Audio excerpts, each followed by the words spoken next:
गुष्यते यस्य नगरे रङ्गयात्रा दिने दिने तमहं शिरसा वन्दे राजानं कुलशेखरं कुम्भे पुनर्वसौ जातं केरळे चोळपट्टणे कौस्तुभांशं धराधीशं कुलशेखरं आश्रये श्रीवल्लभेति वरदेति दयापरेति भक्तप्रियेति भवलुण्ठनकोविदेति नाथेति नागशयनेति जगन्निवासेति आलापनं प्रतिपदं कुरु मे मुकुन्द.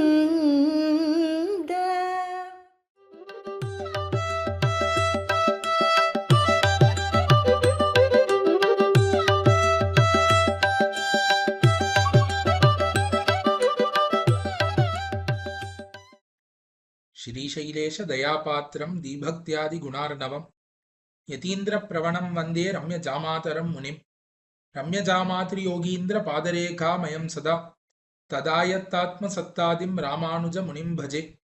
गुष्यते यस्य नगरे रङ्गयात्रा दिने दिने तमहं शिरसा वन्दे राजानं कुलशेखरम्. ஸ்ரீமத் பரமஹம்சேத்யாதி யதுகிரி யதிராஜ நாராயண ஜீயர் சுவாமியினுடைய திருவடித்தாமரைகளிலே அடியேன் தண்டவத் பிரணாமங்களை முதற்கண் சமர்ப்பித்துக் கொள்கிறேன். ஜீயர் சுவாமியினுடைய கருணையினாலே திவ்ய பிரபந்த தாரா முடிவடைந்து நாம் ஸ்தோத்திர தாரையிலே மூழ்கி திளைக்கிறோம். இப்பொழுது அதில் முதலிலே குலசேகர பெருமாள் அருளி செய்த முகுந்தமாலை என்கிற ஸ்தோத்திரம் நம் அனுபவத்திற்கு விஷயமாகிறது. இதிலே 11ஆம் ஸ்லோகம் முதல் 15ஆம் ஸ்லோகம் வரை உள்ள அர்த்த விசேஷங்களை உபன்யசிக்க வேண்டும் என்று பெரியோர்களின் கட்டளை. அக்கட்டளையை ஆச்சாரியன் கிருபையினாலே சிரமேற்கொண்டு அடியேன் முகுந்தமாலையிலே 11ஆம் ஸ்லோகம் முதல் உபன்யசிக்க தொடங்குகிறேன். 11ஆம் ஸ்லோகம் முகுந்தமாலையிலே மாபீஹி என்று தொடங்கக்கூடிய ஸ்லோகம். இந்த முகுந்தமாலையின் சரித்திரம் என்ன, குலசேகர பெருமாள் இத்தை அருளி செய்திருக்கிறாரா இல்லையா முதலானவற்றையெல்லாம் நாம் பார்த்திருப்போம். ஆகையாலே நேரா ஸ்லோகார்த்தத்திலே நாம் இறங்கலாம். மாபீர் மந்தமனோ விசிந்திய பகுதான்னு ஆரம்பிக்கிறது 11ஆம் ஸ்லோகம். இந்த ஸ்லோகம் ஏன் தொடங்குகிறதுன்னு பார்ப்போம். ரொம்ப சுவாரஸ்யமான ஸ்லோகம். ஆழ்வாருக்கும் ஆழ்வாரினுடைய நெஞ்சுக்கும் இருக்கக்கூடிய ஒரு உரையாடலாக அமைந்திருக்கிறது இந்த 11ஆம் ஸ்லோகம். ஏன் இந்த உரையாடல் ஆரம்பித்தது, அதற்கு 10வது ஸ்லோகத்திற்கு நாம் செல்ல வேண்டும்.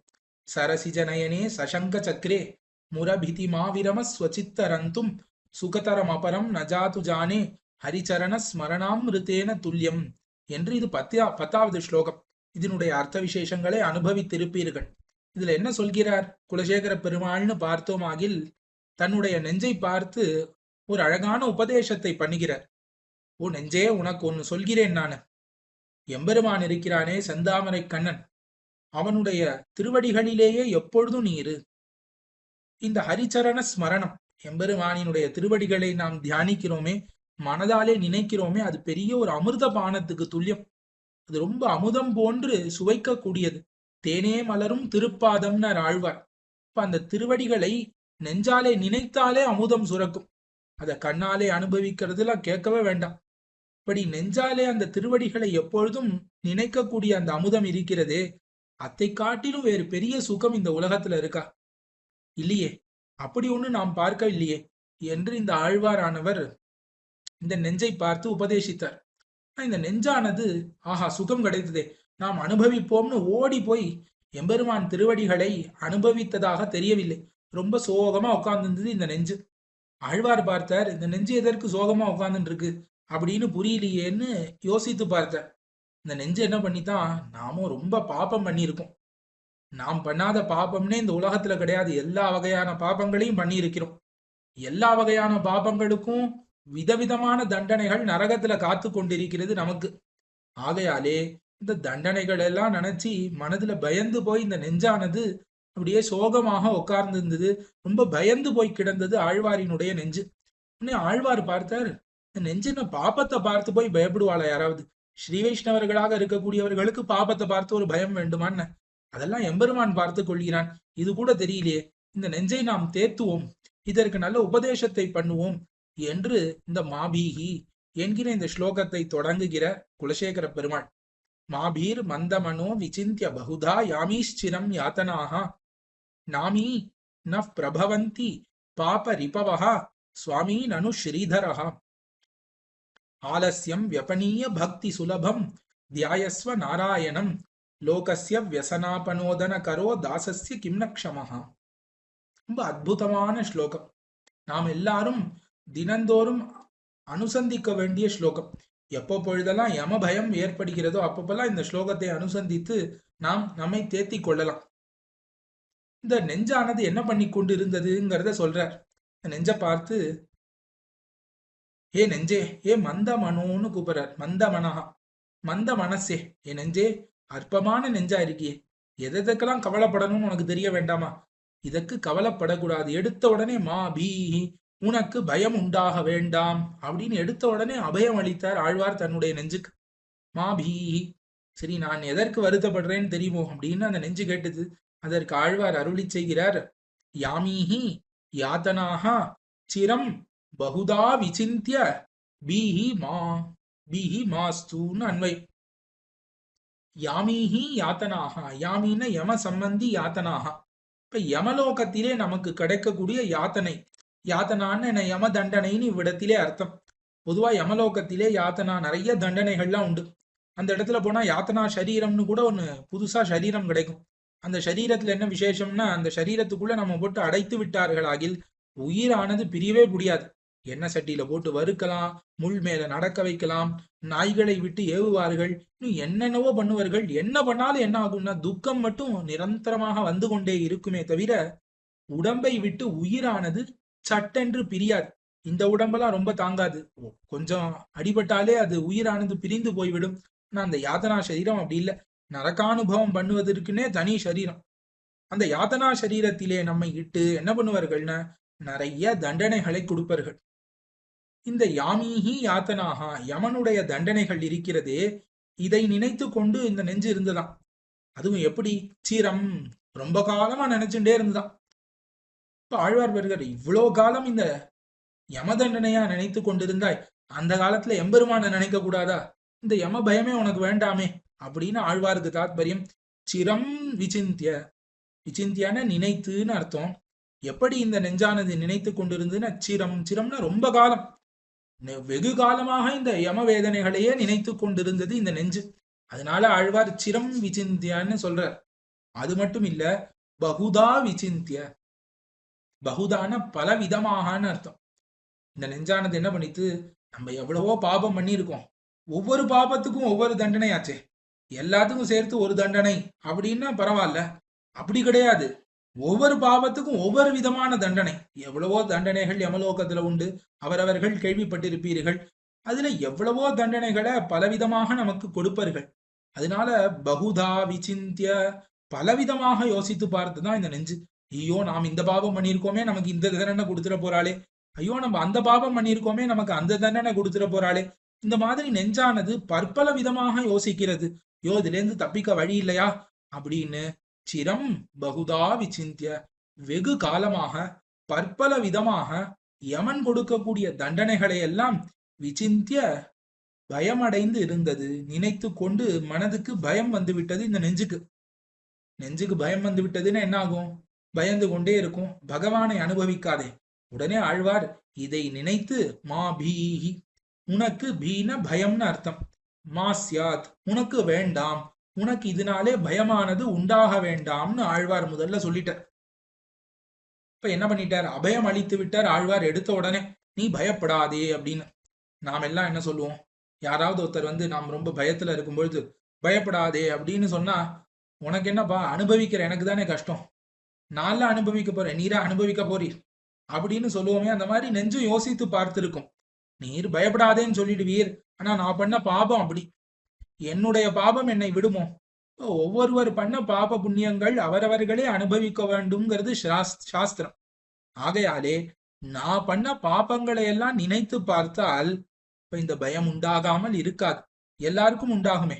இப்ப நம்முடைய பாபங்களை எல்லாம் நினைத்து பார்த்தாலே நமக்கு அவ்வளவு பயம் உண்டாக வேண்டும். அப்படி அவ்வளவு கூடு பூரித்து பாபத்தினாலே கூடு பூரித்து கிடக்கிறோம் நாம் எல்லாரும். அப்படிப்பட்ட ஒரு நிலை நமக்கு வந்திருக்கிறது. ஆழ்வாரும் அதை பார்த்து சொல்றார், இப்ப பாபங்கள் தான் என்னுடைய சத்ரு. இந்த நெஞ்சு சொல்லித்து பாபங்கள் தான் என்னுடைய சத்ரு. நான் பண்ண பாபத்து மேல எனக்கு அவ்வளவு நம்பிக்கை. என்ன நம்பிக்கைன்னா, யம தண்டனை கிடைக்காமல் இருக்காது, கண்டிப்பாக யம தண்டனை எனக்கு கிடைக்கும்னு எனக்கு அவ்வளவு நம்பிக்கை உண்டு. ஏன்னா நான் பண்ண பாபம் அப்படி எனக்கு தெரியும். அவ்வளவு பாபங்களையும் நான் பண்ணியிருக்கேன். எனக்கு வெளியில சத்ரு கிடையாது, வெள்ளை எனிமி கிடையாது, என் பாபம் தான் எனக்கு சத்ரு. இப்ப இந்த பாபமாகிற சத்ருவை பார்த்து நான் எப்படி பயப்படாம இருக்க முடியும்? அது என்னிடத்திலே ஒட்டின்னு இருக்கேன்.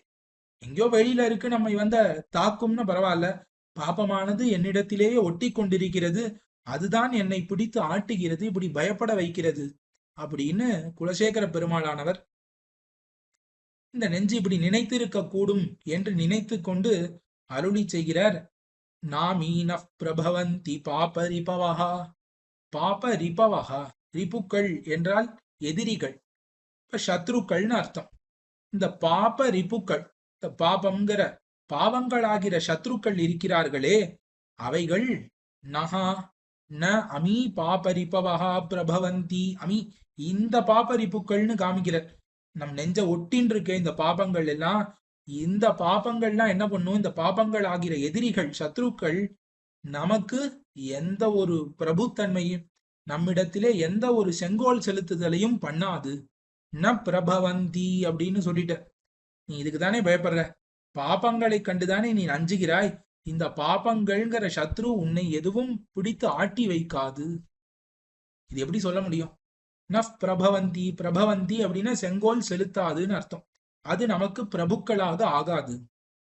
நம்மை ஆட்ட வைக்கக்கூடிய பிரபுக்களாக, நமக்கு சுவாமிகளாக இந்த பாபங்கள் ஆகாது. இப்ப பாப புடியிலே நாம் இருக்க மாட்டோம், பாப வசத்திலே நாம் இருக்க மாட்டோம் என்று தாற்பயத்திலே குலசேகர பெருமாள் இவ்வாறாக அருளி செய்தார். நாமீன பிரபவந்தி பாபரிபவஹா. இப்ப நமக்கு பாப எதிரிகள், பாபங்களாகிற எதிரிகள் பிரபுக்கள் ஆகாதுன்ற. ஏன் சுவாமி இப்படி சொல்கிறீர், எப்படி இதை வைத்து இப்படி சொல்கிறீர் அப்படின்னு அழகா சாதிக்கிறார். சுவாமி நனு ஸ்ரீதரஹா. பின்னையோ நனு, ஏன் இதை பார்த்து பயப்படுற? நமக்கு யார் தெரியுமா சுவாமி? சுவாமி நனு ஸ்ரீதரஹா. நமக்கு சுவாமி யார் தெரியுமா? ஸ்ரீதரஹா, திருமகள் கேழ்வனான எம்பெருமான். திருமால்னு திருநாமம், ஸ்ரீயப்பதியாக இருக்கக்கூடிய எம்பெருமான். பிராட்டியை திருமார்பிலே இடையும் அகலகில்லேன்னு இருக்கக்கூடிய பிராட்டியை தன்னுடைய திருமார்பிலே தரித்து கொண்டிருக்கிறானே ஸ்ரீதரன், அவன் நஹா சுவாமி. நமக்கு அவன்தான் சுவாமி. இப்ப பிராட்டி அவனுடைய திருமார்பிலேயே இருக்கிறாள். அந்த பிராட்டி இருக்கும் பொழுது நமக்கு என்ன கவலை? இப்ப எல்லா பாபங்களையும் எம்பெருமானானவன் தன் என்னடியார் அது செய்யார் என்று இப்படி நினைக்கக்கூடியவன் எம்பெருமான். இப்ப அடியவர்களினுடைய பாபங்களை என்றுமே எம்பெருமான் பார்ப்பதில்லை. ஆகையாலே எப்பொழுது நமக்கு வந்து தலைவனாக எம்பெருமான் ஆனானோ, ஸ்ரீதரனானவன் நமக்கு சுவாமியாக ஆனானோ, ஸ்ரீதரனுக்கு சேஷபூதர்களாக நாம் ஆனோமோ, அப்பொழுதே நமக்கு இந்த பாபங்களாகிற எதிரிகளிடமிருந்து பயம் கிடையாது. பரிஹர மதுசூதன பிரபன்னான் பிரபுரகம் அந்யன்று நாம் ந வைஷ்ணவானாம். நான் யமன். யமன் யமபட்டர்களை அழைத்து காதிலே ஒரு ரகசியம் சொன்னான். என்ன சொன்னான் அப்படின்னா, யமபட்டர்களே, நீங்க மாட்டும் யமன் தான் இந்த உலகத்தை எல்லாம் ஆட்டக்கூடியவன், யமன் தான் எல்லாருக்கும் சுவாமி, எல்லாருக்கும் பிரபு, இவன் வைத்ததுதான் இந்த உலகத்துல நடக்கும்னு எல்லாராத்துக்கும் போயிடாதேள், எல்லார் வீட்டு வாசலையும் போய் தட்டிடாதேள், அது வைஷ்ணவமான கிரகமானு பாருங்கோ, வைஷ்ணவர்களாக இருந்தார்களாகில் அந்த திசைக்கே போகாதேள்னா. என்ன, நான் வைஷ்ணவர்களை ஒழிந்தவர்களுக்குத்தான் பிரபுவே தவிர, வைஷ்ணவர்களை ஒழிந்த மனிதர்களுக்குத்தான் நான் தலைவனே தவிர, வைஷ்ணவர்கள் தான் எனக்கு தலைவர்கள். நான் யமபட்டர்களை அழைத்து அதை உட்கொண்டு ஆழ்வார் அருளி செய்கிறார். இப்ப நமக்கு தலைவர் யாரு? பெருமாள். திருமகள் கேழ்வன் நமக்கு தலைவனாக இருக்கும் பொழுது இந்த பாபங்கள் நம்ம என்ன செய்யும்? இப்ப எம்பெருமானினுடைய திருநாமத்தை அண்டை கொண்டு யமபட்டர்கள் தலையிலே அடி வைத்தார் தொண்டரடி பொடியாழ்வார். காவலில் புலனை வைத்து கலிதன்னை கடக்க பாய்ந்து நாவலில் துழிதருகின்றோம் நமந்தமர் தலைகள் மீதே மூவுலகுண்டுமிழ்ந்த முதல்வ நின் நாமம் கத்த ஆவலிப்பு என்று தொண்டரடி பொடியாழ்வார் காட்டினார் அல்லவா? நமந்தமர் தலைகள் மீதேன்ன. இப்ப யமபட்டர்கள் தலைகள் மீது நாவலி துழிதருகின்றோம்னு அடி வைத்து சென்றார் தொண்டரடி பொடி ஆழ்வார். அப்படி பெரியாழ்வார் கூட அருளி செய்தாரே, சிங்கப்பிரான் சேரும் திருக்கோயில் கண்டீர் பங்கப்படாது உய்யப்போமின்னு. இது எம்பெருமான் இருக்கக்கூடிய கோவில், இங்கு நீங்கள் யாரும் இருக்க முடியாதுன்னு ஆழ்வார் விரட்டினாரே. இந்த மாதிரி எப்பொழுது நம் மனதிலே எம்பெருமானானவன் குடிபுகுந்தானோ, நாம் எப்பொழுது வைஷ்ணவர்களாக, அதாவது திருமாலை தலைவனாக உடையவர்களாக ஆனோமோ, அப்பொழுதே நமக்கு பாபங்கள் செங்கோல் செலுத்துவையாக இருக்காது என்று இந்த சித்தாந்தத்தை நெஞ்சுக்கு உபதேசித்தார் குலசேகர பெருமாள். இப்ப நெஞ்ச பார்த்து சொல்லிட்டார், நாமீன பிரபவந்தி பாபரிபவஹா சுவாமீனனு ஸ்ரீதரஹா. நமக்கு ஸ்ரீதரன் தான் சுவாமி அப்படின்னு சொல்லிட்டார். உடனே இந்த நெஞ்சு என்ன பண்ணிருக்கணும்? நேரா போய் எம்பெருமான நினைத்திருக்க வேண்டுமா? அப்படி பண்ணல, அப்படியே சோம்பி கிடந்தது. உடனே இந்த நெஞ்ச பார்த்து இன்னும் கொஞ்சம் சொல்றார், ஆலஸ்யம் வியபனீய. உன்னுடைய ஆலசியத்தை விடுவாய், உன்னுடைய சோம்பலை தொலைப்பாய், அது அறவே ஒழிக்கப்பட வேண்டும். இப்ப உடனே இப்படி தேம்பி பிற்காலத்துல பார்த்துக்கலாம். நாம எல்லாம் சொல்லுவோமே, ரிட்டையர் ஆன பிறகு இந்த பகவத் விஷயம்லாம் வைத்துக் கொள்ளலாம், இப்போதைக்கு நன்னா படிக்கணும், நன்னா சம்பாதிக்கணும், அப்புறம் ரிட்டையர் ஆனதுக்கு அப்புறம் கை காலெல்லாம் முடியாத பொழுதுதான் எம்பெருமான் மேல ஆசைப்படணும். அது வரைக்கும் உடம்பெல்லாம் நன்னா இருக்கும் பொழுது நாம் பார்த்து கொள்ள வேண்டும். உடம்பு முடியாது, வேற யாரும் நம்ம காக்க இல்லைன்னா அப்ப எம்பெருமான்கிட்ட போய்க்கலாம். அந்த மாதிரி இந்த நெஞ்சு நினைத்து கொண்டு இருந்தது போல, சரி எம்பெருமான் தானே அப்புறம் பார்த்துக்கலாம் அப்படின்னு நினைத்து கொண்டு இருந்தது போல, உடனே ஆலசியம் வியபனிய, இப்படி இன்னொரு காலத்துல பார்த்துக்கலான்னு சோம்பி கிடக்காதே நெஞ்சே, இப்பொழுதே செல்வாய், இந்த ஆலசியத்தை விடுவாய், இந்த சோம்பலை இப்பொழுதே ஒழிப்பாயினார் ஆழ்வார். சரி ஒழிச்சுடுவேன், நேரா போனா அவன் நாராயணனாக இருக்கிறான், ரொம்ப பராத்பரனாக இருக்கிறான், நான் போன உடனே என்னை கூப்பிட்டு உடனே வரவேற்று எல்லாம் பண்ணிடுவானா? அவ்வளவு சுலபனாக எம்பெருமான் இருப்பானா? ரொம்ப உயர்ந்தவனாச்சே, பகவான்னு சொல்லிட்டீர், ஸ்ரீதரன்னு சொல்லிட்டீர், திருமால் கேழ்வன்னு இருக்கக்கூடியவன் ரொம்ப உயர்ந்தவனாச்சே, அவனை எப்படி நான் சுலபமாக அடைவதுன்னு இந்த நெஞ்சு யோசித்திருக்கும். உடனே ஆழ்வார் அருளி செய்கிறார், பக்தி சுலபம். இப்ப பக்திக்கு எளியவன் அவன், மீதி பேருக்கு எளியவனாக இல்லாமல் போகலாம். பிறர்கட்கு அரிய வித்தகன் பத்துடை அடியவர் கெளியவன் அப்படின்னு ஆழ்வார் அருளி செய்கிறாரே, அதை பக்தி சுலபம். பத்துடை அடியவர் என்ன? பக்தி உடையவர்களுக்கு எம்பெருமான் எளியவன். பத்துடை அடியவர் கெளியவன் என்பதை பக்தி சுலபம் அப்படின்னு அருளி செய்கிறார் குலசேகர பெருமாள். பக்திக்கு சுலபமாக கிடைக்கக்கூடியவன், ஆகையாலே நீ அவனிடத்திலே பக்தி செலுத்தினால் போரும், அவனே உன் வாசல் தேடி வரக்கூடியவனாக, ரொம்ப எளியவனாக, உன்னாலே கட்டவும் அடிக்கவும் ஆம்படி கண்ணனாக வந்து அவதரித்தானே பக்திக்கு வசப்பட்டு, அந்த மாதிரி வரக்கூடியவன் எம்பெருமான். ஆகையாலே அவனை விடாதே, அவன் மிகவும் மேன்மையுடையவன், அவனை கிட்டவே முடியாதுன்னு நீ நினைக்காதே, அவன் பக்தி சுலபம் அப்படின்னு. சரி நான் என்ன பண்ண வேண்டும்? தியாயஸ்வ நாராயணம், இந்த எம்பெருமானை நீ தியானம் பண்ணுவாயாக. மனதுதானே தியானம் பண்ணணும். ஆகையாலே ஆழ்வார் தம் திருவுள்ளத்தை குறித்து அருளி செய்கிறார், நாராயணம் தியாயஸ்வ. இப்ப இந்த உலகம் எல்லாவற்றுக்கும் நாராயணனாக ஒரு ஆதாரமாக இருக்கக்கூடியவன் எம்பெருமான் ஸ்ரீமன் நாராயணன், அவனை நீ தியானம் பண்ணுவாயாக அப்படின்னு ஆழ்வார் சொல்லிட்டார். அப்படியும் இந்த நெஞ்சானது அப்படியே உட்கார்ந்துட்டு இருக்கு. சரி இன்னும் உனக்கு என்ன பிரச்சனை? இவ்வளவு சொல்லிட்டேனே, இந்த பாபங்கள் உனக்கு சுவாமி அல்ல, நாராயணன் தான் உனக்கு சுவாமி, ஸ்ரீதரன் தான் உனக்கு சுவாமி, அவன் பக்திக்கு எளியவன், நீ சோம்பி கிடக்காதே, சோம்பலை துளைத்து உடனே நாராயணன் திருவடிகளை பார்த்துன்னு சொல்லிட்டேனே, இன்னும் உனக்கு என்ன பிரச்சனை அப்படின்னு ஆழ்வார் கேட்கிறார். இப்ப அது சொல்லிட்டு புரியறது, நான் எல்லாருக்கும் துன்பம் இருக்கு, எல்லாருக்கும் பாபம் இருக்கு, என் பாபத்துக்கு உண்டான அந்த துன்பத்தை நான் தானே அனுபவிக்க வேண்டும். அதை எம்பெருமான் போக்குவானா தெரியலையே, நான் சென்று கிட்டினால் அவன் எனக்கு நன்மை விளைவிப்பானா அப்படின்னு ஒரு சந்தேகம் இருக்கிறதுன்னு இந்த நெஞ்சு.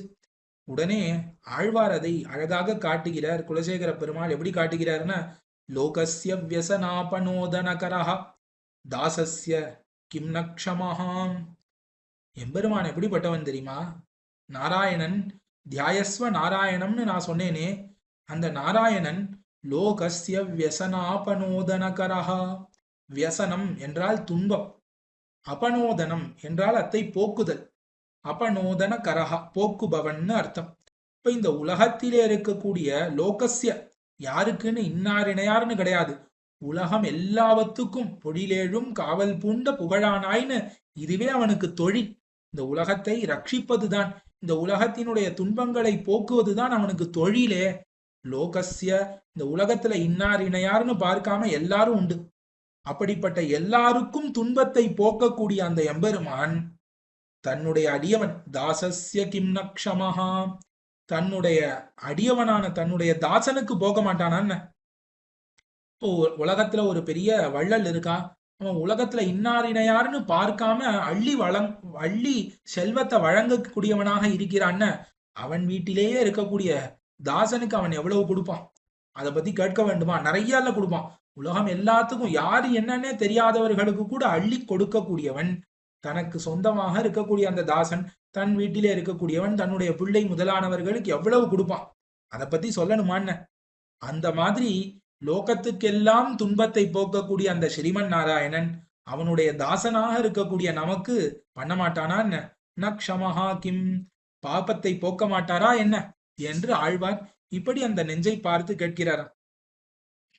இப்போ உலகம் எல்லாவற்றுக்கும் துன்பத்தை தொலைக்கக்கூடியவன், உனக்கே நாம் ஆட்செய்வோம்னு இப்படி இசைந்து அடிமை செய்யக்கூடிய நமக்கு நம்முடைய துன்பங்களை போக்க மாட்டானா என்ன? கண்டிப்பாக போக்குவான். ஆகையாலே நீ அத்தை பத்தியும் கவலை கொள்ள வேண்டாம்னு தன் திருவுள்ளத்தை பார்த்து ஆழ்வார் குலசேகர பெருமாள் இப்படி உபதேசித்தார் மாபீஹி என்கிற ஸ்லோகத்திலே. பெரிய திருவந்தாதியிலும் நம்மாழ்வார் இளைப்பாய் இளையாப்பாய் நெஞ்சமே சொன்னேன், இளைக்க நமந்தமர்கள் பத்தி இளை பெய்த நாய் தந்து மோதாமல் நல்குவான் என்று அழகாக அருளி செய்கிறார். எம்பெருமான் இளைக்க நமந்தமர்கள் பத்தி, இந்த நமந்தமர்கள் இருக்கிறார்களே அந்த யம பட்டர்கள், அவர்கள் நம்மை பத்தும் பொழுதே நாம் இழைச்சு விடுவோம். அவர்கள் பிடிக்கிற புடியிலே நாம் பயந்து விடுவோம். அப்படி பிடிப்பர்கள் அதற்கு மேல என்ன பண்ணுவார்கள்னா, கருநாய் சென்னாயெல்லாம் விட்டு துரத்துவார்கள். நாய் தந்து மோதாமல், இப்ப இந்த நாயை கொண்டு நம்மை துரத்த விடுவார்கள். அப்படி நம்மை மோதாமல் நல்குவான், அப்படி நம்மை மோதாமல் ரட்சிக்க கூடியவன் எம்பெருமான் என்று தன்னுடைய திருவுள்ளத்தை பார்த்து நம்மாழ்வார் அருளி செய்கிறார். அதுபோல இங்க குலசேகர பெருமாளும் தன்னுடைய திருவுள்ளத்தை குறித்து, பாப்பங்களை கண்டு ஒரு காலம் பயப்படாதே, இந்த பாப்பத்துக்கு யமலோகத்திலே நமக்கு எந்த தண்டனையும் கிடைக்காது. ஏன் தெரியுமோ? இந்த பாபம் எல்லாம் எம்பெருமானுக்கு ஆளான பொழுதே நம்மை விட்டு தொலைந்து போய்விட்டது. நாம் பண்ண வேண்டியது என்ன? சோம்பலை விட வேண்டியது, எம்பெருமான் திருவடிகளிலே தியானத்தை பண்ண வேண்டியது. உலகத்துக்கெல்லாம் துன்பத்தை போக்கக்கூடியவன் நமக்கு போக்க மாட்டானா என்ன என்று இப்படி இந்த 11ஆம் ஸ்லோகத்திலே குலசேகர பெருமாள் அருளி செய்தார். மேலே 12ஆம் ஸ்லோகத்தை அனுபவிக்கலாம். பவ ஜலதி கதானாம் துவந்த்வ வாதா ஹதானாம் சுத துஹித்ரு கலத்ர திராண பாரார்த்தி தானாம் விஷம விஷயத்தோயே மஜ்ஜதாம் அப்ளவானாம் பவத்து சரணமேகோ விஷ்ணு போதோ நரானாம். இந்த சம்சாரமாகிற பெருங்கடல், இந்த சம்சாரம்ங்கிறது எப்படிப்பட்டதுன்னா ஒரு பெரிய கடல் போன்றது. இதுல பற்பல முதலைகள் உண்டு, சுழல் காற்று அடிக்கும், அதற்கு மேலே சுழிகள் உண்டு, அதற்கு மேலே இதுல நிறைய ஊர்மிகள், அதாவது நிறைய அலைகள் உண்டு. இப்படி எல்லாத்திலையும் மாட்டி தவிக்கிறோம் சம்சாரமாகிற பெருங்கடலிலே. அப்படி இருக்கும் பொழுது இந்த சம்சார சாகரத்தை கடப்பது எப்படின்னு யாரும் யோசிக்க வேண்டாம். நமக்கு விஷ்ணு போதோ நரானாம், எம்பெருமான் விஷ்ணு என்பவன் ஒருவன் தான் நமக்கு இந்த படகாக ஆகக்கூடியவன். விஷ்ணு ஆகிற ஓடத்தை பிடித்து கொண்டுதான் சம்சாரத்தை நாம் கரையேற வேண்டும் என்று எம்பெருமானை ஒரு ஓடமாக வர்ணிக்கிறார் இந்த ஸ்லோகத்தினாலே, 12ஆம் ஸ்லோகத்தினாலே. அதுல முதல்ல இந்த பவ ஜலதி கதானாம், ஜலதிஹி என்றால் சமுத்திரம். எது சமுத்திரம்னா பவம், பவம்னா சம்சாரம். இந்த சம்சாரமாகிற பெருங்கடலிலே கதானாம், அதுல இருக்கக்கூடியவர்கள், அதிலே செல்லக்கூடியவர்கள் அப்படின்னு சொல்கிறார். இந்த சம்சாரமாகிற பெருங்கடல்ல இருந்தா என்ன அப்படின்னா, இந்த சம்சாரமாகிற பெருங்கடல் எப்படி இருக்குங்கிறத வர்ணித்து காட்டுகிறார் மத்துமுண்டான ஸ்லோகங்களினாலே. துவந்த்வ வாதாஹதானாம், ஒரு பெருங்கடல்ல இருக்கக்கூடியவன் எப்படி இருப்பான் அப்படின்னா, முதல்ல நிறைய ஜலத்துல மூழ்கி இருப்பான். நிறைய காத்து அடிக்கும், இந்த பக்கம் அந்த பக்கம் காத்து அடிக்கும், எங்க போறதுன்னு தெரியாது. அதற்கு மேல இன்னும் நிறைய பாரங்கள்லாம் வேற அவன் மேல இருந்தால் இன்னும் மூழ்க வேண்டிதான், ரொம்ப சிரமம். அந்த மாதிரி இவ்விடத்திலே அருளி செய்கிறார். துவந்த்வ வாதாஹதானாம், இந்த சம்சாரமாகிற பெருங்கடலிலே அடிக்கக்கூடிய காத்து எப்படின்னா, பொதுவாக காத்து எதிரும் புதிருமாக அடிக்கும், இந்த பக்கமும் அடிக்கும் இந்த பக்கமும் அடிக்கும். அந்த மாதிரி துவந்துவங்கள் இரட்டை ஆகிற காத்து அடிக்கிறது. என்ன இரட்டைனா, சுகம் துக்கம்.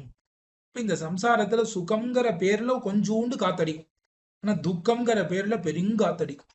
இப்ப இந்த துவந்துவங்கிற காத்து இருக்கிறதே, சுகமாகவும் துக்கமாகவும் மாத்தி மாத்தி நம்மை அலக்கழிக்கிறதே, அதுதான் காத்து போலே இருக்கிறது.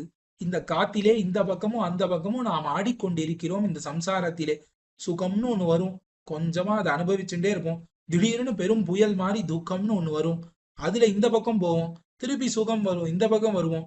எந்த பக்கமும் உருப்படியா போய் சேர முடியாது. அப்படி ஒரு நடுக்கடலிலே தத்தளிக்க கூடியவர்களாக நாம் இந்த சுகதுக்கங்கள், அற்ப சுகங்கள், பெரும் துக்கங்கள் என்கிற இந்த காத்தினாலே அலைப்புண்டு கிடக்கிறோம் சம்சாரமாகிற மகா சமுத்திரத்திலே என்று சொல்கிறார். இப்ப இது ஒண்ணு மட்டும்தான் இருக்கான்னு அப்படி மட்டும் இல்ல. சுத துஹி திரு களத்ரத்ரான பாரார்த்திதானாம், வெறும்னையே சம்சாரத்துல நாம் மூழ்கின்னு இருக்கோம். இதுல கல்ல கட்டி சம்சாரத்துல விட்டா எப்படி இருக்கும்? நன்னா மூழ்க வேண்டிதான், மேலேயே எழுந்துக்க முடியாது. அந்த மாதிரி நம் முதுகிலே பாரத்தை வேற சுமத்தி இருக்கிறார்கள். சுதன், சுதன்ன பிள்ளை, மகன். துஹிதா என்றால் மகள். துஹித்ரு களத்திரம், களத்திரம் என்றால் மனைவி. இப்ப நம்முடைய மகன், மகள், மனைவி போன்ற இவர்களை ரட்சிக்க வேண்டும், இவர்களை எல்லாம் நாம் எப்பாடுபட்டாவது காக்க வேண்டும்னு ஒரு பாரத்தையும் நம் முதுகிலே ஏத்தி வைத்திருக்கிறார்கள் இந்த சம்சாரத்திலே. இவர்களை எல்லாம் ரட்சிக்க வேண்டும்னு ஓடி திரிகிறார்கள் மனிதர்கள். எப்படியாவது நம்முடையவர்கள் இவர்கள் அப்படின்னு ஒரு பிரமம் வருகிறது. அதற்கப்புறம் இவர்களை ரட்சிக்க வேண்டும்னு ஒரு எண்ணம் வருகிறது. இவர்களை ரட்சித்தல் என்கிற பெரும் பாரத்தை முதுகிலே சுமந்து கொண்டு நாம் இருக்கிறோம் என்று காட்டுகிறார் குலசேகர பெருமாள். தாயே தந்தை என்னும் தாரமே கிளை மக்கள் என்னும் நோயே பட்டொழிந்தேன்னு அருளி செய்தாரே ஆழ்வார். அந்த மாதிரி சுதன், துவிதா, களத்திரம் முதலானவர்களை திராணம், திராணம்னா ரக்ஷணம், இவர்களை காப்பாத்துதல் என்கிற இந்த பாரத்தினாலே நாம் எப்படி இருக்கோம்? பீடிக்கப்பட்டு இருக்கிறோம். இது எப்படி இருக்குன்னா, ஒரு கல்லை முதுகிலே கட்டி கடலிலே அமுக்குவது போன்று இது அமைகிறதா இந்த ரக்ஷணம்ங்கிற பாரம். இதை வேற நாம் சுமந்து கொண்டிருக்கிறோம் இந்த பவ ஜலதியிலே, சம்சாரமாகிற பெருங்கடலிலே. அதற்கு மேல இப்படி கல்லை கட்டி இறக்கினா என்ன பண்ண முடியும்? மஜ்ஜதாம் விஷம விஷய தோயே, மஜ்ஜதாம் மூழ்க வேண்டிதான். எதுல மூழ்கிறோம்னா தோயே, ஜலத்திலே. இந்த சம்சாரமாகிற கடலிலே ஜலம் மாதிரி எது இருக்குன்னா விஷம விஷய தோயே.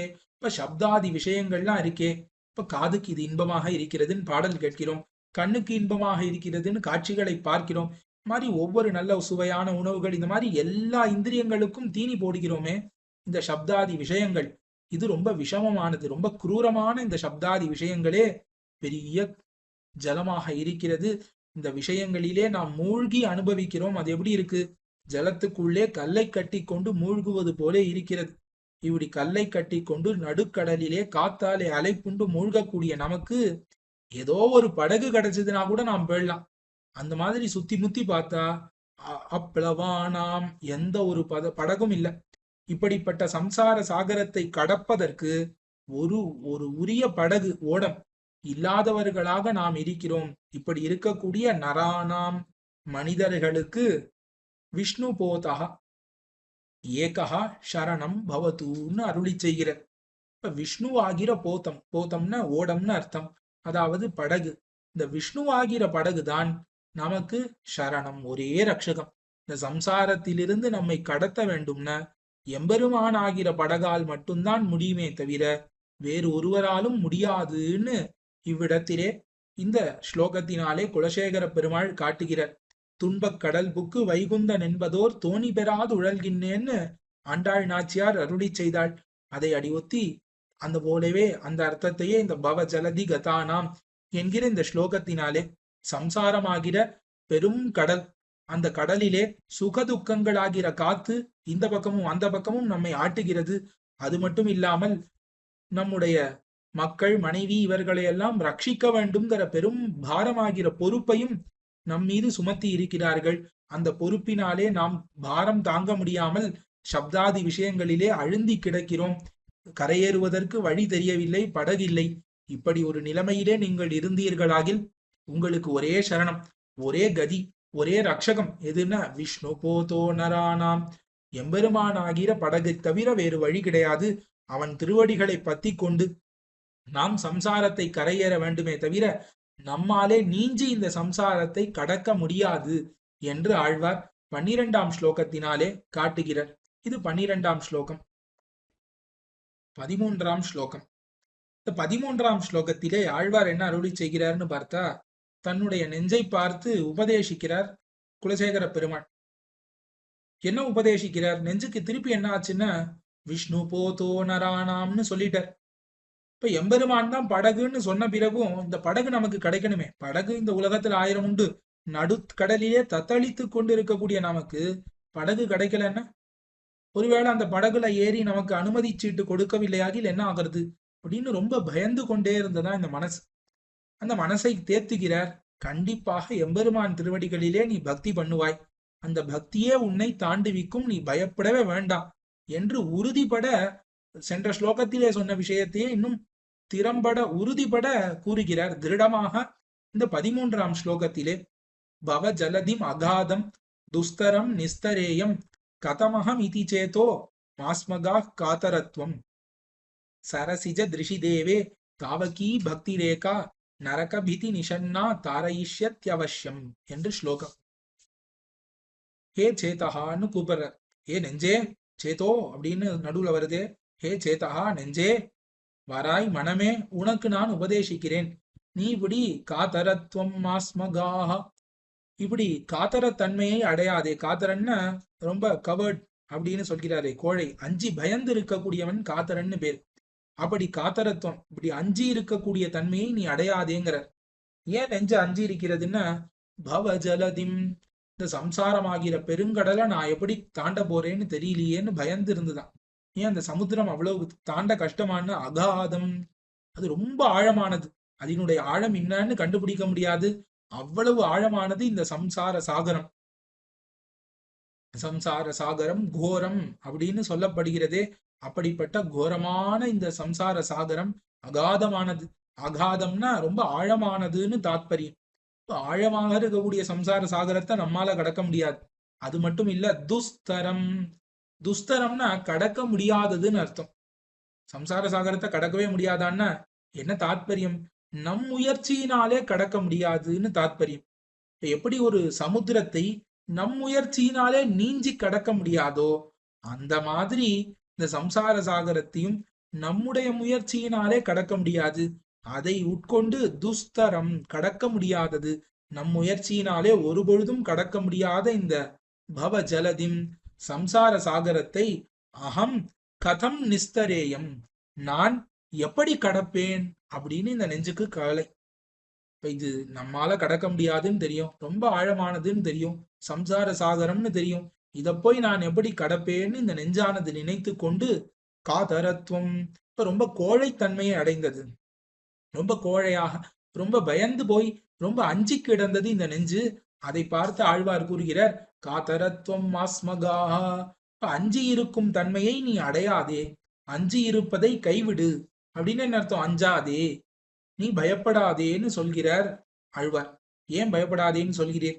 நீர் சொல்லிடுவீர் பயப்படாதேன்னு, ஆனா எனக்கு பயம் இருக்கிறதே, நான் எப்படி கடக்க முடியும் இந்த சம்சாரத்தை அப்படின்னு கேட்ட உடனே, நரக பிதி சரசிஜ திருஷி தேவே நிஷன்னா தாவகி பக்திஹி ஏகா அவசியம் தாரயிஷ்யதி என்று காட்டுகிறார் குலசேகர பெருமாள். இப்போ இந்த பக்தியானது உன்னை கடத்துவிக்கும். யாரிடத்திலே பக்தின்னா, சரசிஜ திருஷி தேவே, சரசிஜ திருஷி, சரசிஜம்னா தாமரை, அந்த தாமரை போன்று கண்களை உடைய எம்பெருமான் இருக்கிறானே, அவனிடத்திலே நீ வைக்க வேண்டும் பக்தியை. இப்ப தாமரை கண்ணான், அந்த தாமரை செந்தாமரை கண்ணனாக எம்பெருமான் இருக்கிறானே, அவனை எப்பொழுதும் மனதாலே நினைப்பாய். அவன் உன்னை கடத்துவிப்பான். அது மட்டும் இல்ல, தேவே, அவன் தேவன், எம்பெருமானாக இருக்கக்கூடியவன், அவன் கண்டிப்பாக உன்னை கடத்தி வைப்பான். அது மட்டும் இல்ல, நரக பீதி, நரக பித்துன்னு எம்பெருமானுக்கு திருநாமம். அதாவது நரகாசுரனை கொன்றவன் அர்த்தம். இப்ப அவ்வளவு வலிமையான நரகாசுரனையே கொன்றவன் உன்னுடைய பாபங்களை போக்கி உன்னை கடத்தி வைக்க மாட்டானா என்ன? அவனுக்கு சக்தி உண்டு. அது மட்டும் இல்ல, பக்தி பண்ண வேண்டும்னு அவன் அழகா இருக்க வேண்டுமே. ஏதோ ஒரு விஷயத்தை பார்த்து பக்தி பண்ண முடியாது. அவனுக்கு தாமரை போன்ற கண்ணுண்டு. அவனை அனுபவித்தால் அனுபவித்துக் கொண்டே இருக்கலாம். அது மட்டும் இல்ல, அவன் தேவன், பராத்பரன், எல்லாரை காட்டிலும் உயர்ந்தவன். அப்படிப்பட்ட தேவனாக, நரகாசுரனை கொன்றவனாக, தாமரை கண்ணனாக இருக்கக்கூடிய எம்பெருமானிடத்திலே நீ என்ன பண்ணணும்? பக்தியை வைக்க வேண்டும். நிஷன்னான்னு அமர்ந்து இருக்கக்கூடிய அந்த எம்பெருமானை பற்றி இருக்கக்கூடிய தாவகீ பக்தி, உன்னுடையதான பக்தி. இப்ப நெஞ்சை பார்த்து உன்னுடையதான பக்திங்கிறார். இப்ப நெஞ்சே, நீ என்ன பண்ண வேண்டும்? உன்னுடைய பக்தியை அவனிடத்திலே வைக்க வேண்டும். இப்ப உன்னுடைய பக்தியை அவனிடத்திலே வைக்க வேண்டும்னு என்ன ஆகணும்? அவனிடத்திலே பக்தி செலுத்த வேண்டும். அவனை சதா தியானம் பண்ண வேண்டும். அப்படி நீ பண்ணிக்கொண்டு வந்தாயாகில் என்னாகும்? அந்த பக்தியே உன்னை தாரயிஷ்யதி, உன்னை தாரயிஷ்யதி, தரணம் செய்ய வைக்கும், உன்னை தாண்டி வைக்கும். அதுவே உன்னை சமுத்திரத்தை தாண்டும்படி செய்துவிடும். நீ கஷ்டமே பட வேண்டாம். நீ எம்பெருமானிடத்திலே பக்தி செலுத்து. எப்படி நாம் ஒரு படகிலே ஏறி அமர்ந்து கொண்டு உறங்கிக் கொண்டு வரலாமோ, அந்த மாதிரி எம்பெருமான் மீது பக்திங்கிற கயிறுனாலே நம்மை கட்டிவிட வேண்டும். எம்பெருமான்கிற படகிலே பக்திங்கிற கயிறை கொண்டு நாம் நம்மை கட்டி கொண்டோமாகில் இந்த பக்தியே நம்மை அழைத்து கொண்டு சென்று விடும். கண்டிப்பாக பயப்பட வேண்டாம்னு சொன்னார். அது மட்டும் இல்ல, அவசியம்னு, நிச்சயமாக, எந்த ஒரு சந்தேகமும் வேண்டாம், கண்டிப்பாக உன்னை அது தாண்ட வைக்கும். நீ கவலைப்பட வேண்டாம், நீ ஒன்னும் பண்ண வேண்டாம் நெஞ்சே. எம்பெருமான் நரகாசுரனை கொன்றவனாக செந்தாமரை கண்ணனாக இருக்கிறானே, அவனிடத்திலே நீ பக்தியை வைப்பாய். நீ பண்ண வேண்டியது வேற எதுவும் இல்லை என்று ஆழ்வார் இந்த 13ஆம் ஸ்லோகத்தினாலே நமக்கு எம்பெருமானிடத்திலே வைக்கக்கூடிய பக்தியே நம்மை மோட்சத்துக்கு அழைத்து செல்லும், சம்சார சாகரத்தை கடத்துவிக்கும், வேற எதுவும் நாம் செய்ய வேண்டாம் என்பதனை இவ்விடத்திலே காட்டுகிறார். 14ஆம் ஸ்லோகம். இந்த 14ஆம் ஸ்லோகத்தினாலே ஆழ்வார் என்ன அருளி செய்கிறார்னு பார்த்தோமாகில், இதற்கு முன்பாக இந்த சம்சாரத்தை கடக்க வேண்டும் என்பவர்களுக்கு எம்பெருமான் தான் படகாக ஆகிறான் என்று கூறினார் 12ஆம் ஸ்லோகத்திலே. அதற்கு பிறகு எம்பெருமானிடத்திலே வைக்கக்கூடிய பக்தியானது நம்மை கண்டிப்பாக கடத்துவிக்கும், இந்த சம்சார சாகரத்தை தாண்டி வைக்கும்னு சொன்னார் 13ஆம் ஸ்லோகத்தினாலே. இது வரும் இந்த விஷ்ணுபோதம் அப்படிங்கிற எம்பெருமான், அவனிடத்திலே இருக்கிற பக்திங்கிற அந்த படகு, இது நமக்கு கிடைக்க வேண்டுமே. இதை யாரிடத்திலே போய் பிரார்த்திப்பது? அதுவும் அந்த எம்பெருமானிடத்திலே தானே பிரார்த்திக்க வேண்டும். ஆகையாலே மறுபடி இந்த சம்சாரத்தை ஒரு கடலாக உருவகப்படுத்தி இந்த கடலிலே மூழ்கி கிடக்கக்கூடிய எனக்கு உன்னுடைய பக்திங்கிற அந்த படகை தந்தருள வேண்டும்னு எம்பெருமானிடத்திலே பிரார்த்திக்கக்கூடிய ஸ்லோகமாக இந்த 14ஆம் ஸ்லோகம் அமைந்திருக்கிறது.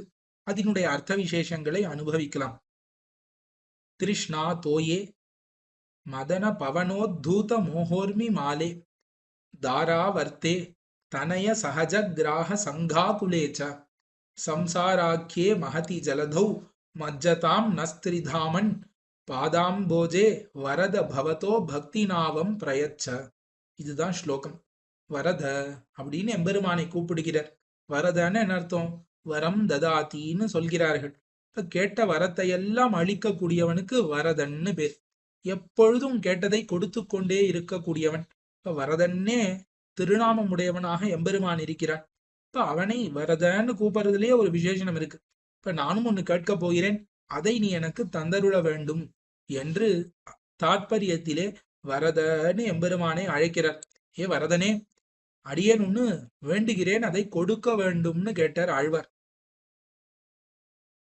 என்ன வேண்டும் உனக்கு அப்படின்னா எம்பெருமான் பக்தி நாவம் பிரயச்ச பவதா பாதாம்போஜே பக்தி நாவம் அப்படின்னார். இப்போ உன்னுடைய திருவடி தாமரைகள், பவதா உன்னுடைய பாதாம்போஜே திருவடி தாமரைகளிலே பக்தி நாவம் பக்தி ஆகிற அந்த பெரிய படகை பிரயச்ச எனக்கு தந்தருள வேண்டும் அப்படின்னு பிரார்த்தித்த. இப்ப எம்பெருமான் திருவடிகளிலே நாம் செய்யக்கூடிய பக்தி தான் இந்த சம்சாரத்தை தாண்டுவிக்கும் என்று ஆழ்வாருக்கு கருத்து. அதாவது இந்த பக்தி நேராக தாண்டுவிக்கும், எம்பெருமான் தாண்டுவிப்பான், ரெண்டும் ஒண்ணுதான் ஆழ்வார்களை பொறுத்தவரை. ஆகையாலே பக்திங்கிறதும் எம்பெருமான்ங்கிறதும் ஒண்ணுதான். இப்ப இந்த பக்திக்கு விஷயமாகிற எம்பெருமான் நம்மை தாண்டுவிப்பான் என்பது தாத்பரியம். ஆகையாலே இதை கேட்டார்.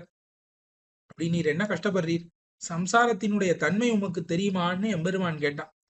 இப்ப எப்பொழுதுமே ஒரு விஷயத்தை ஒருவருக்கு தரணும்னா கஷ்டப்படுறவாளுக்கு தான் உதவி பண்ண முடியும். கஷ்டமே படாம சுகமா இருக்கிறவாள்கிட்ட போய் நான் உனக்கு உதவி பண்றேன் அப்படின்னு நின்னா என்ன ஆகும்? நீ எதுக்கு உதவி பண்ற? நான் கஷ்டமே படல, நான் உன்கிட்ட உதவி கேட்டேனா? நீ உதவி பண்றதுதான் எனக்கு கஷ்டம்னு தள்ளி விட்டு விடுவார்கள். இப்ப யாருக்கு தேவையோ அவர்களுக்கு உதவி பண்ணால்தான் அந்த உதவியினுடைய அருமை அவர்களுக்கு புரியும். இல்லையாகில் அந்த உதவியானது உதாசீனப்படுத்தப்படும். இந்த உலகத்தில் அப்படித்தானே பார்க்கிறோம். ஒருத்தருக்கு ஏதாவது தேவை, இப்போ ஒருவருக்கு உபதேசம் தேவை, கஷ்டத்துல இருக்காரு, என்ன பண்ணான்னு தெரியல அப்படின்னா அவர்கிட்ட போய் நாம் உபதேசிக்கலாம். நீ இது பண்ணுப்பா, சரியா இருக்கும், இது பண்ணாதே, இவ்விடத்திலே எனக்கு அனுபவம் இருக்கிறது, இந்த மாதிரியான உபதேசங்களை எல்லாம் நாம் பண்ணலாம். அவர் கேட்கவே இல்லை, ஏதோ சந்தோஷமா இருக்கார், அவர்கிட்ட போய் நாம் உபதேசிச்சோன்ன யாராவது காதுல வாங்கிப்பாளோ? மாறாக என்ன பண்ணுவார்கள்? நம்மைத்தான் வைவர்கள். உன்னை யார் இப்ப உபதேசம் பண்ண சொல்றா, நான் கேட்டேனா என்றுதானே உலகத்திலே கூறுகிறார்கள். ஆகையால எம்பெருமானும் பார்த்தான், உண்மையிலேயே இவன் சம்சாரத்திலிருந்து துன்பத்தை அனுபவிக்கிறானா? அப்படிப்பட்டவனுக்கு தானே சம்சாரத்திலிருந்து விடுபடுவதற்கு நாம் உதவி புரிய வேண்டும். சம்சாரத்துல சௌக்கியமா இருக்கான் ஒருத்தன், சம்சாரமே சந்தோஷமா இருக்குன்னு அவனை எதற்கு கொண்டு போய் பரமபதத்துல விட வேண்டும்? அவன் இங்கேயே இருக்கலாமே. ஆகையாலே நீர் சம்சாரத்திலே கஷ்டப்படுகிறீரா? சம்சாரத்தினுடைய தன்மையெல்லாம் உமக்கு தெரியுமா அப்படின்னு ஆழ்வாரை பார்த்து எம்பெருமான் கேட்டான்.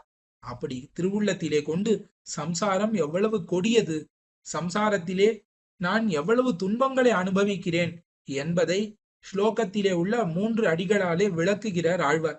அதை எப்படி விளக்குகிறார்னா இதற்கு முன்பாகவே பார்த்தோம். பவஜலதி பவஜலதி என்றே சொல்லி கொண்டு வந்தார். அதாவது பவம்னா சம்சாரம், சம்சாரமாகிற பெருங்கடல், பெருங்கடல்னு சொல்லி கொண்டு வந்தவர் இந்த ஸ்லோகத்துல ரொம்ப விஷதமாக சம்சாரமாகிற பெரிய சாகரத்திலே என்னென்ன இருக்கிறதுங்கிறத காட்டுகிறார். இப்போ ஒரு பெரிய கடல்னா என்ன இருக்கணும்? அந்த பெரிய கடல் முழுக்க ஜலம் ரொம்ப இருக்க வேண்டும். ஜலம் மட்டும் இருந்தா அது கடல் இல்லையே, அதுல நிறைய அலைகள் வரும். இந்த அலைகள் எப்படி வரும்? காத்தினாலே இந்த ஜலமானது அலைப்புண்டு இந்த அலைகளாக ஆகிறது. காத்துதான் இந்த அலைகளை கிளப்பும். அதற்கு மேல நிறைய சுழிகள், சுழல், அதுல போய் மாட்டினா தப்பிக்கவே முடியாது, அப்படியே சுத்தின்டே இருக்கும். அதுபோல நிறைய முதலைகள், நிறைய நம்மை விழுங்கக்கூடிய பிராணிகள்லாம் இருக்கும். அதெல்லாம் ரொம்ப ஆபத்தானது. மாதிரி பற்பல ஆபத்துகள் உண்டு இந்த சமுத்திரத்திலே. அந்த சமுத்திரத்திலே இருக்கக்கூடிய இந்த விஷயங்களை எல்லாம் சம்சார சாகரத்திலும் உண்டு என்பதாக விளக்கி அருள்கிறார் இந்த ஸ்லோகத்திலே குலசேகர பெருமாள். ஒவ்வொன்றாக அனுபவிப்போம். திருஷ்ணா தோயே, இந்த சம்சாரத்திலே என்ன இருக்கிறதுன்னா ஜலம் ரொம்ப இருக்கிறது. என்ன ஜலம்னா திருஷ்ணா, திருஷ்ணான்னா ஆசைன்னு அர்த்தம். சாகரத்திலே கடலிலே அடிப்படையான வஸ்து என்ன? ஜலம்னா. ஜலம்னா சாகரமே. ஏன்னா ஜலம்தான் அந்த சாகரம் முழுக்க ரொம்ப கிடைக்கிறது, அதுதான் முதல் அடிப்படை. அந்த மாதிரி இந்த சம்சாரத்திலே சம்சார சாகரத்திற்கு எது அடிப்படைனா ஆசைதான் அடிப்படைங்கிற. ஏன் இப்படி சொல்ல வேண்டும்னா காமம் தான் முதல்ல ஒரு சங்கம் உண்டாகும். அதனால இந்த காமமானது, ஆசையானது உண்டானால் அதற்கு பிறகுதான் இந்த சம்சாரம்ங்கிறதே பெருசா வளர்கிறது. பொதுவாக ஒருவர் ஒரு விஷயத்திலே கோவப்படுகிறார்கள், இல்ல மகிழ்ச்சி அடைகிறார்கள்னு என்ன காரணம்? அவர்கள் ஒன்னுத்தை ஆசைப்பட்டு இருப்பார்கள், அது கிடைத்தால் மகிழ்ச்சி, அது கிடைக்காவிட்டால் கோபம், அந்த கோபமே முதிர்ந்து பகைமை ஆகிறது. அந்த பகைமை பழிவாங்கும் நோக்கத்திலே நம் மனதை இழுத்து செல்கிறது. இப்ப நிம்மதி எல்லாம் குலைகிறது. அதுதானே நடக்கிறது. இப்ப எல்லாத்துக்கும் காரணம் என்ன? ஆசை. ஆசைன்னு பற்று. இந்த சம்சாரத்துல ஒரு பற்று நமக்கு இருக்கே, அதுதான் பெரிய ஜலம் போலே ரொம்ப கிடக்கிறது. அந்த திருஷ்ணாங்கிற ஆசை நமக்கு கிடைத்ததாகில் நாம் மகிழ்ந்து இங்கேயே இருந்துடுறோம். அது கிடைக்கலன்னா என்ன பண்றோம்? அது கிடைக்கிற வரைக்கும் போராடுகிறோம் அதோடு. இப்ப எப்படி ஜலத்திலிருந்து வெளியே வர போராட வேண்டுமோ அந்த மாதிரி இந்த திருஷ்ணையிலிருந்து வெளில வர போராடணும். ரொம்ப ஆழமாக அது நம்மை உள்ளே அழுத்தி கொண்டே இருக்கும் இந்த திருஷ்ணாங்கிற ஆசையானது. இந்த ஆசை கிடைக்கவில்லையாகில் அவ்வளவுதான். உடனே என்ன வரும்? இன்னானாலே தான் எனக்கு ஆசை, என்னுடைய ஆசை நிறைவேறவில்லை என்று ஒரு கோபமானது எழும். அந்த கோபம் முதிர்ந்து முதிர்ந்து என்ன ஆகும்? நம்மையே மயக்கி விடும். நம்முடைய புத்தியே நம் அதீனத்திலே இல்லாமல் கோபவசப்பட்டு ஏதாவது ஒண்ணு பண்ணுவோம். ஏதோ ஒரு குற்றம் புரிவோம். அந்த குற்றத்திற்காக உடனே அரச தண்டனை. இந்த மாதிரி மாறி மாறி இந்த சம்சாரத்திலே உழன்று கொண்டே இருக்க வேண்டியதுதான். ஆகையாலே இந்த சம்சாரத்திற்கு அடிப்படையானது எப்படி சாகரத்திற்கு ஜலம் அடிப்படையோ அந்த மாதிரி திருஷ்ணை, ஆசைதான் அடிப்படை என்று காட்டுகிறார் குலசேகர பெருமாள். இப்படிப்பட்ட இந்த திருஷ்ணா தோயே, ஆசையை ஜலமாக உடைய சம்சார சாகரத்திலே நான் மூழ்கி கிடக்கிறேன். சரி, அது மட்டும் இருந்தா கூட பரவாயில்ல. வெறும் ஜலத்துல இருந்தா கூட அப்படியே மிதந்துட்டு இருந்துடலாம். தொடர்ந்து அலைகள் நம் மீது வந்து அடித்து கொண்டே இருக்கின்றன. ஒரு அலை ரெண்டு அலை இல்லை, வரிசையாக கடலிலே எப்படி அலை வரும் அது மாதிரி வந்துட்டே இருக்கான் சம்சார சாகரத்திலும் அலைகள். என்ன அலைகள் அப்படின்னா மோகம். மோகோர்மி மாலே, மோகம்ங்கிற அலைகள் இருக்கிறதே, மோகமயமான அலைகள். அது வந்து வந்து மேல் விழுகின்றது. இப்ப எதை பார்த்தாலும் ஒரு மோகம். இப்ப இந்த மோகம்ங்கிறது, மயக்கம்ங்கிறது நம் மேலே தானே வந்து விழுகிறது. நாமே மயங்கி கிடக்கிறோம் இந்த சம்சாரத்திலே. இது ஏன் இந்த மோகம் நமக்கு வருகிறது என்றால், எப்படி அலைகளானது காத்தாலே தூண்டப்பட்டு, பெரும் காத்தாலே தூண்டப்பட்டு அலைகளானது உருவாகின்றனவோ அந்த மாதிரி இங்கு மதனன்கிற அந்த காத்து, மன்மதன்கிற காத்தினாலே தூண்டப்பட்டு பெரிய பெரிய அலைகளானவைகள் உண்டாகின்றன.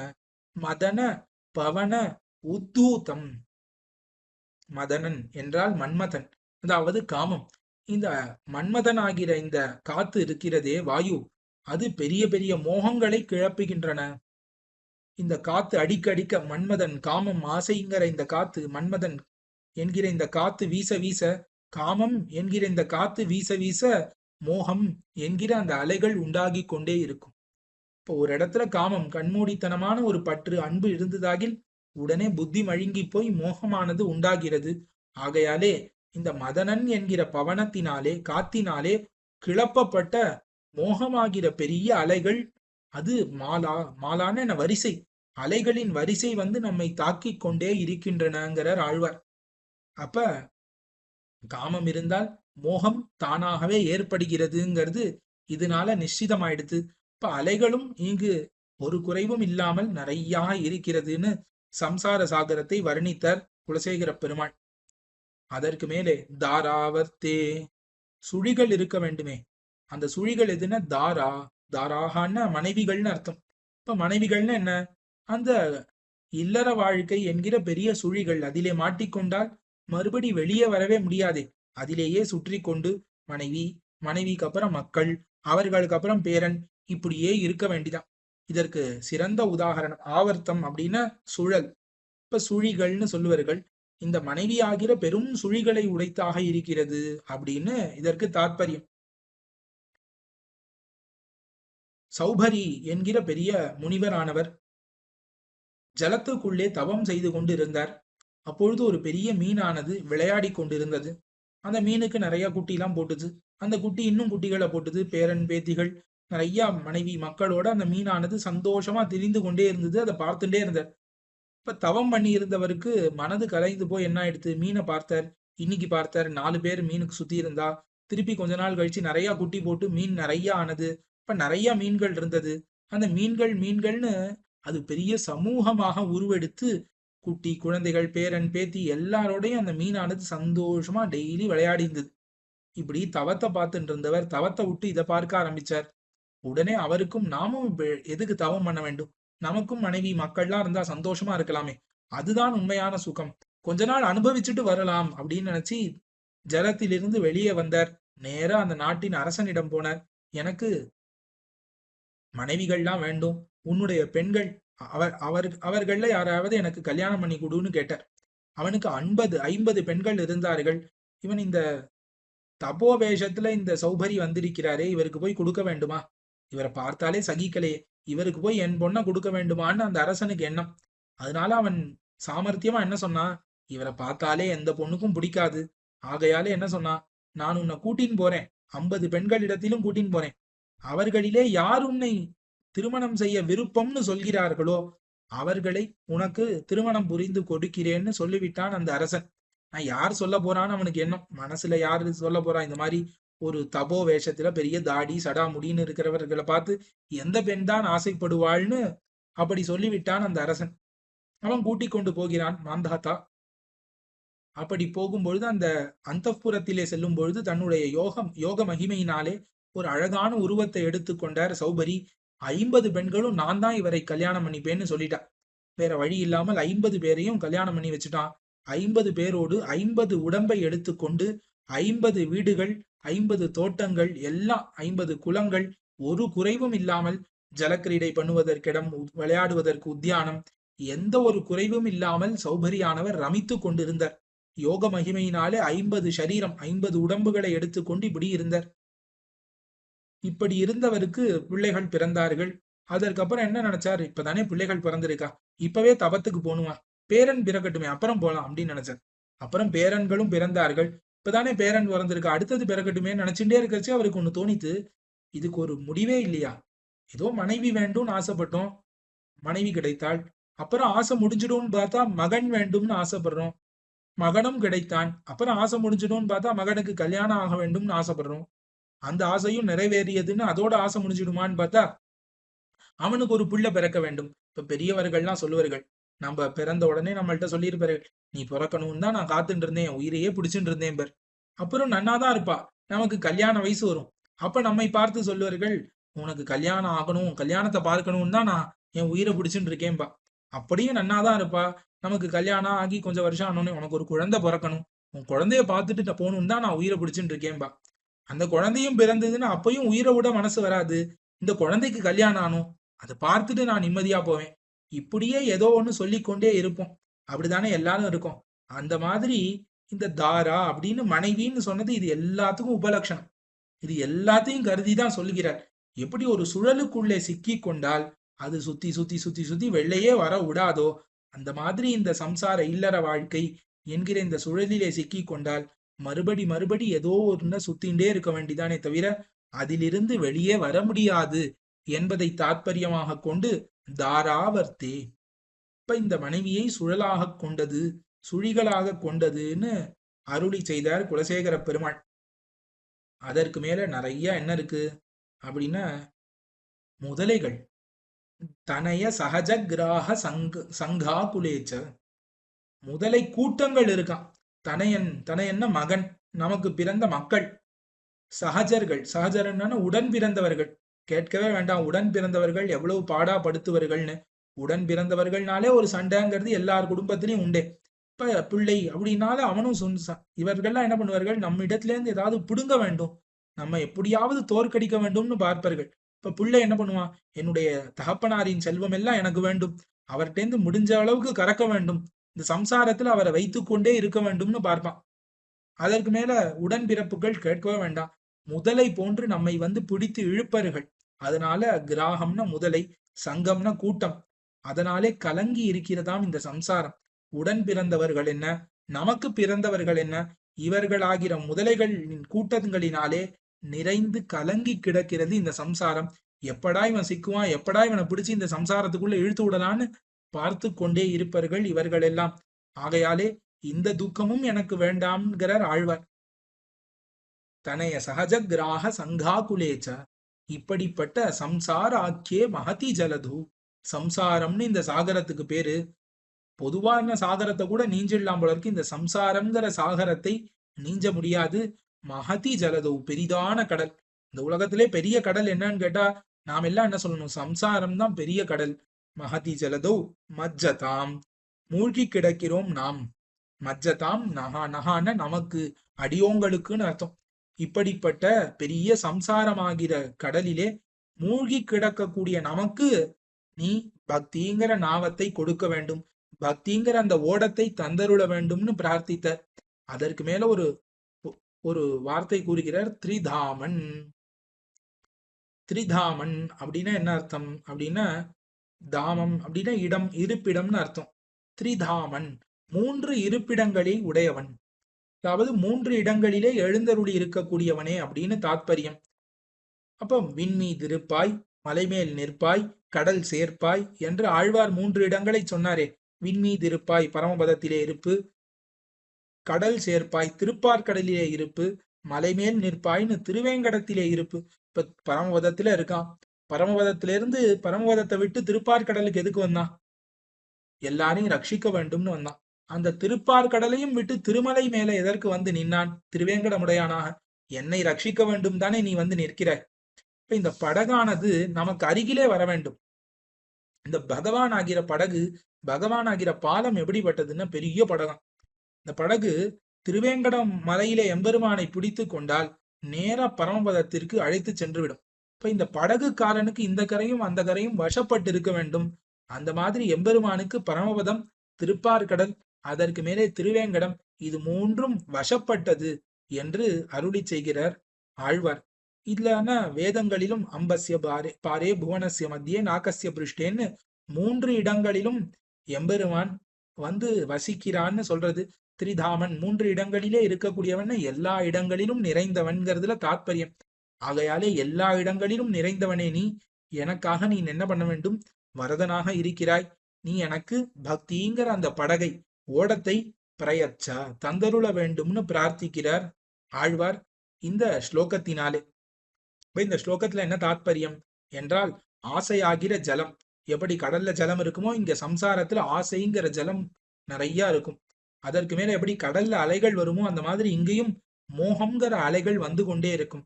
அந்த அலைகளை தூண்டக்கூடிய காற்று, பெருங்காற்று எதுன்னா மன்மதன், மதனன். காமம்ங்கிறது தான் பெருங்காற்று. அதற்கு மேல சுழிகள் போன்று மனைவி, அதற்கு மேல மக்கள், உடன் பிறந்தவர்கள்லாம் முதலை கூட்டங்கள் போன்று நம்மை விழுங்க காத்து கொண்டிருக்கிறார்கள். இப்படிப்பட்ட சம்சாரத்திலிருந்து விடுபடுவதற்கு வரதனே, நீ உன்னுடைய திருவடிகளிலே, திருவடி தாமரைகளிலே அசையாத ஒரு பக்தியாகிற ஓடத்தை எனக்கு தந்தருள வேண்டும் என்று பிரார்த்தித்தார் இந்த 14ஆம் ஸ்லோகத்தினாலே குலசேகர பெருமாள். 15ஆம் ஸ்லோகம். இப்ப ஆழ்வார் வந்து சம்சாரத்தை கடக்க வேண்டும்னு எம்பெருமான்கிட்ட பிரார்த்தித்தார். இப்ப எம்பெருமான் என்ன சொன்னா? மரணம் ஆனால் வைகுந்தம் கொடுக்கும் பிரான் அப்படின்னு. மரணத்திலேதான் எம்பெருமான் வைகுந்தத்தை கொடுப்பான். அது வரைக்கும் இந்த சம்சாரத்துல இருந்துதானே ஆனும். இப்ப ஆழ்வார் அருளி செய்கிறார், அது வரைக்கும் இந்த சம்சாரத்திலே இருந்தால் கூட, எனக்கு இந்த பல ஜென்மங்கள் இந்த சம்சாரத்திலே நான் வசித்தால் கூட, எப்பொழுதும் எனக்கு வைஷ்ணவ சகவாசம்தான் வேண்டும். வைஷ்ணவர்கள் அல்லாதவர்களை, எம்பெருமான் திருவடிகளிலே பக்தி இல்லாதவர்களை நான் கண்ணாலே கூட காண மாட்டேன் என்று தனக்கு இந்த சம்சாரத்திலே இருக்கும் நாள் யாதொரு நிஷ்டை வேண்டும். அந்நிஷ்டையை எம்பெருமானிடத்திலே பிரார்த்திக்கிறார் 15ஆம் ஸ்லோகத்திலே. நாமும் அனுபவிப்போம். மாத்ராட்சம் க்ஷீண புண்ணியான் க்ஷணமபி பவதோ பக்திஹீனான் பதாப்ஜே மாஸ்ரௌஷம் ஸ்ராவிய பந்தம் தவ சரிதம் அபாஸ்யான்யதாख्यात ஜாதம் மாஸ்மார்ஷம் மாதவத்வாம் அபி புவனபதே சேதசா பண்ணுவானான் மாபூவம் त्वत् சபர்யா व्यतिकर ரஹிதா ஜன்ம ஜன்மாந்தரேபி. இது ஸ்லோகம். ஆக குலசேகர பெருமாள் இந்த 15ஆம் ஸ்லோகத்தினாலே என்ன அருளி செய்கிறாருங்கிறத அனுபவிப்போம். ஹே புவனபதே, ஹே புவனபதே, புவனத்துக்கெல்லாம், லோகத்துக்கெல்லாம், உலகத்துக்கெல்லாம் ஒரு உயிராக இருக்கக்கூடியவனே, நான் இந்த உலகத்திலே நான் இருக்கும் வரை நீ என்னை ரட்சிக்க வேண்டும்னு தாத்பரியத்திலே கூறுகிறார். ஹே புவனபதே, பவதஹா பதாப்ஜே க்ஷணமபி பக்திஹீனான் க்ஷீண புண்ணியான் மாத்ராட்சம். இதெல்லாம் பிரார்த்தனையாக எம்பெருமானிடத்திலே வைக்கிறார். என்ன வைக்கிறார் என்றால், எம்பெருமானே, நான் இந்த உலகத்திலே இருக்கும் வரை உன் திருவடிகளிலே பக்தி இல்லாதவர்களை நான் கண்ணாலே பார்க்கவே கூடாது, பார்க்க மாட்டேன்கிறார். பவதஹா, பவதஹான்னு தேவரீருடைய பதாப்ஜே, பதம்னா திருவடி, அப்ஜம்னா தாமரை, திருவடி தாமரைகளிலே க்ஷணமபி பக்திஹீனான், அவர்கள் எப்பொழுதும் உன் திருவடி தாமரையே நினைக்கணும்னு கூட இல்ல, ஒரு க்ஷணமாவது நினைக்க கூடாதா? ஒரு க்ஷணம் நினைத்தால் கூட அவர்கள் எப்படி இருக்கலாம் அப்படின்னா, அவ்வளவு அவ்வளவு பாபங்களும் அழிந்து புண்ணியசாலிகளாக இருப்பார்கள் அல்லவா? ஒரு க்ஷணம் எம்பெருமான் திருவடிகளை நினைத்தால் போருமே. ஏன் அவர்களால நினைக்க முடியல? ஏன் அவர்களுக்கு பக்தி இல்லை? ஒரு க்ஷணம் கூட ஏன் அவர்களிடத்திலே பக்தி இல்லைன்னா, க்ஷீண புண்ணியான், ஏன்னா புண்ணியமே அவர்கள் இடத்திலே இல்லை.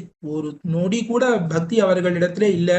அதற்கு காரணம் புண்ணியமே இல்லாதவர்களாக இருக்கிறார்கள், ரொம்ப தௌர்பாகியசாலிகளாக இருக்கிறார்கள் அவர்கள். ஏன்னா ஜன்மாந்தர சஹசிரேஷு தபோ ஞான சமாதிவிஹி நரானாம் க்ஷீண பாபானாம் கிருஷ்ணே பக்தி பிரஜாயத்தேன்னு சாஸ்திரம் கூறுகின்றது. இப்ப 1000 ஜென்மங்கள் எடுத்து தபசு ஞானம் சமாதிகளை எல்லாம் கடந்து நம்முடைய பாபங்களை எல்லாம் கழித்து கொண்டால்தான் எம்பெருமான் திருவடிகளிலே பக்தியே பிறக்கும். இப்ப பாபங்கள் எல்லாம் துளைந்தால்தான் பக்தி பிறக்கும். இப்ப புண்ணியங்கள் எல்லாம் துளைந்தவர்களுக்கு எப்படி பக்தி பிறக்கும்? பிறக்காதே. அப்படிப்பட்ட தௌர்பாகியசாலிகளை நான் பார்க்கவே கூடாது. மாத்ராட்சம், என் கண்ணுற்று நான் பார்க்கவே மாட்டேன்கிற. என் கண்ணுக்கு இந்த மாதிரி அவைஷ்ணவர்கள், எம்பெருமான் திருவடிகளிலே ஒரு நொடி பொழுது கூட பக்தி இல்லாதவர்கள், அவர்கள் என் கண்ணுல படவே கூடாது. இது ஒரு பிரார்த்தனை. இந்த மாதிரி நாம் வைப்போமா? ஆழ்வார் வைக்கிற இந்த உலகத்திலே இருக்கும் வரை வைஷ்ணவ சகவாசம் தான் வேணும். எப்படி இருக்கணும் அப்படின்னா, வைஷ்ணவர்களை எப்பொழுதும் கண்ணாலே கண்டுகொண்டே இருக்க வேண்டும். பெருமாள் திருமொழியிலே என்ன அருளி செய்கிறார்? மெய்யடியார்கள் தம் ஈட்டம் கண்டிடக் கூடுமேல் அது காணும் கண்பயனாவதேன்னர். இப்ப அடியார்களினுடைய சமூகத்தை நாம் பார்த்தால்தான் அந்த கண்ணுக்கு பிரயோஜனம். அதை தவிர மத்தொன்னை என் கண்ணாலே புண்ணியம் அழிந்து அந்த புண்ணியம் இல்லாததினாலே ஒரு க்ஷணம் கூட உன் திருவடிகளிலே பக்தி இல்லாதவர்கள் என் கண்ணுக்கு எப்பொழுதும் விஷயமாக கூடாது என்று முதலிலே பிரார்த்தித்தார் ஆழ்வார். அதற்கு மேலே என்ன? ஸ்ராவிய பந்தம் மா ஸ்ரௌஷம் ஸ்ராவிய பந்தம் தவ சரிதம் அபாஸ்யான்யதாக்கியாத ஜாதம். இப்ப நான் ஸ்ராவிய பந்தம், செவிக்கினிய சொற்கள்லாம் சேர்த்து சேர்த்து இந்த உலகத்துல எவ்வளவோ கதைகள்லாம் எழுதியிருக்க கூடும். ஆனா தவ சரித்தம், உன்னுடைய சரித்தம் இருக்கே, அது எப்படி இருக்கு? ஸ்ராவிய பந்தம், நல்ல செவிக்கினிய சொற்களை சேர்த்து சேர்த்து உன்னுடைய சரித்திரத்தை எழுதி இருக்கிறார்கள். தொண்டர் கமுது, தொண்டர் கமுதுன்னா சொல் மாலைன்னு சொல்கிறாரே ஆழ்வார். இப்ப தொண்டர்களுக்கு அமுதாக, கேட்டாலே பாலாக வந்து காதிலே பாயக்கூடியதாக இருக்கக்கூடிய திருவாய்மொழி, இந்த மாதிரியான உயர்ந்த பிரபந்தங்களை மட்டும், திருவாய்மொழி போன்றதான அருளி செயல்களை மட்டும் என் காதால கேட்க வேண்டும். அதுலதான் தவ சரித்தம், உன்னுடைய சரித்திரத்தை மட்டும்தான் என் காதால கேட்க வேண்டும். அதுதான் செவிக்கு இனியதாக இருக்கும், ஸ்ராவிய பந்தமாக இருக்கும். அதை அபாசிய, அதை விட்டு அந்நத் ஆக்கியாத ஜாதம், எவ்வளவோ கதைகள் இருக்கு. ஆக்கியாத்தம்னா கதைகள், எவ்வளவோ பேரோட கதைகள் இருக்கு. உலகத்துல கதைக்கா பஞ்சம். இப்ப அந்நத் ஆக்கியாத ஜாதம், மற்றொரு கதையும் மா ஸ்ரௌஷம், என் காது கொண்டு நான் கேட்க மாட்டேன். என் காது கொண்டு நான் கேட்கவே மாட்டேன். எப்பொழுதும் அடியார்கள் வந்து திருநாம சங்கீர்த்தனம் பண்ணுகிறார்களே, அதை கேட்க வேண்டும். எம்பெருமானுடைய கதைகளை கூறுகிறார்களே, அதை கேட்க வேண்டும். அதை விட்டுவிட்டு மற்ற சம்சார பேச்சுக்களை, மற்ற கதைகளை என் காது கொண்டு நான் கேட்க மாட்டேன் என்று இப்படி அருளி செய்தார் குலசேகர பெருமாள். மாஸ்ரௌஷம்னு சொல்லிட்டாரா? அதற்கு மேல இன்னும் ரொம்ப அழகாக அருளி செய்கிறார். மாஸ் மாரிஷம் மாதவத்வாம் அபிபுவனபதே சேதசா பண்ணுவானான். சில பேர் இருக்கார்கள், அவைஷ்ணவர்கள், அவர்கள் எப்பொழுதும் எம்பெருமானை நினைக்கவே மாட்டார்கள். எம்பெருமானை நினைக்கவே மாட்டார்கள். எம்பெருமானிடத்திலே ஒரு துவேஷத்தோடு இருப்பார்கள். ஏ மாதவ, ஏ திருமாலே, துவாம் அபண்ணுவானான், உன்னை திரஸ்கரிக்க கூடியவர்கள் இருக்கிறார்களே.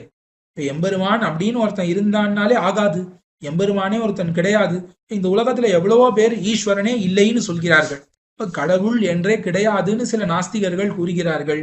அப்படி இருந்தாலும் ஈஸ்வரன் ஒருத்தன் உண்டு, ஆனாலும் அவனுக்கு குணங்கள்லாம் கிடையாது அப்படின்னு சில பேர் சொல்கிறார்கள். ஈஸ்வரனுக்கு விக்கிரகமே கிடையாதுன்னு சில பேர் சொல்கிறார்கள். இவர்கள்தான் அபண்ணுவானான்கிற சப்தத்தினாலே குறிக்கப்படக்கூடியவர்கள். இப்ப கடவுள் இல்லை என்பாரும், கடவுளுக்கு குணங்கள் இல்லை என்பாரும், கடவுளுக்கு ரூபம் உருவம் இல்லை விக்கிரகம் இல்லை என்பாருமாக இந்த உலகம் மண்டி கிடக்கிறார்களே. உன்னை மதிக்காதவர்கள், உன்னை திரஸ்கரிக்கும் அவர்கள், அவர்களை சேதசா மாஸ்மார்ஷம், அப்படிப்பட்டவர்களை என் நெஞ்சாலும் நினைக்க மாட்டேன் என்று ஆழ்வார் அருளி செய்கிறார். நெஞ்சால் கூட நினைக்க கூடாது, இப்படிப்பட்டவர்களை என் மனதாலும் நான் நினைக்க கூடாது என்று ஆழ்வார் அருளி செய்கிறார். அழகா கூறுகிறார். கண்ணாளன் கண்ணமங்கை நகராளன் கழல் சூடி அவனை உள்ளத்து எண்ணாத மானிடத்தை எண்ணாத போதெல்லாம் இனியவாறே. எம்பெருமானையே நினைக்க வேண்டாம், எம்பெருமானை நினைக்கிறத விட்டுருங்கோ. அந்த எம்பெருமான் கண்ணமங்கையிலே எழுந்தருளி இருக்கிறானே கண்ணன், அந்த கண்ணனுடைய திருவடிகளை தலையிலே சூடிக்கொண்டு அவனை உள்ளத்திலே நினைக்கக்கூடிய மானிடம் இருக்கிறார்களே, அவர்கள்தான் ஸ்ரீ வைஷ்ணவர்கள்.